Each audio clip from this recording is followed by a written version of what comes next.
Side गए थे 4-5 दिन पहले, आरे वारे में जो रत्नागिरी में ही है। जैसे चेयर खुद ही हिलना, बड़ा फ्रिज है उनके पास, वो आगे आ गया खुद ही उनके सामने। फायर था वो जो जोर जोर से वाइब्रेट होने लगा, आवाज आए दिखने लगे मगरिब के बाद में। अस्सलामु अलैकुम। जो लोग पहले से मुझे फॉलो करते हैं उनको पता ही होगा मेरे बारे में। जो लोग नए आए हैं उनको मैं बता दूं, मेरा नाम है सदफ। मैं रूहानी इलाज करती हूँ कुरान और सुन्नत के रोशनी में। तो कुछ दिन पहले मेरे पास एक पेशेंट आई थी, यही हमारे ही सिटी से। वो कह रहे थे कि उनके घर में कुछ अजीब सी हरकतें हो रही है, जैसे चेयर खुद ही हिलना, बड़ा फ्रिज है उनके पास, वो आगे आ गया खुद ही उनके सामने। उसी के पास एक प्यूरीफायर था वो जो जोर जोर से वाइब्रेट होने लगा आवाज के साथ। काले साए दिखने लगे मगरिब के बाद में। मैंने चेक किया और फिर मैंने उनको पूछा, आप सी साइड गए थे 4-5 दिन पहले, आरे वारे में जो रत्नागिरी में ही है? उन्होंने कहा हाँ हम गए थे। फिर मैंने उनको पूछा, क्या आपने वहाँ किसी मटके, नारियल, नींबू को क्रॉस किया चलते वक्त? उन्होंने कहा मुझे याद नहीं है, लेकिन सी साइड पे कचरा बहुत ज्यादा था।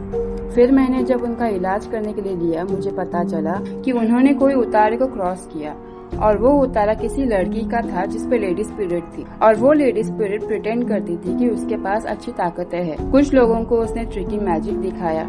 ये देख के लोग भक्त बन गए, एकदम से पूछने लगे उसको। लेकिन जो वो लड़की थी जिसपे लेडीज पीरियड हावी हो गई थी, उसको तकलीफ होने लगी, जैसे दर्द होना या दूसरी कोई तकलीफ है। तो उसने घर वालों को बोला और घर वालों ने किसी को बुला के उसका इलाज करवाया। इलाज उसका उतारा करके उसको समंदर में फेंक दिया।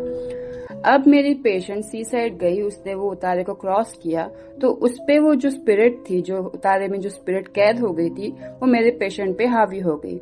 अगर इलाज टाइम पे नहीं होता तो धीरे धीरे मेरे पेशेंट पे वो पूरी हाजिरी होती थी उस लेडी स्पिरिट की।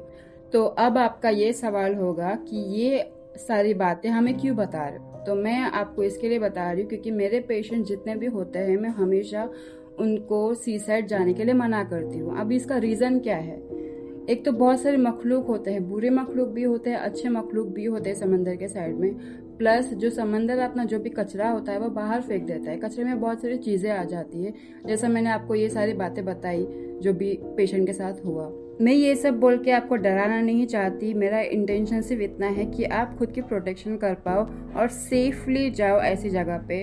आप ये जो भी चीज़ है वो ध्यान रख के जाना कहीं भी आप जाते हो तो। अस्सलामु अलैकुम।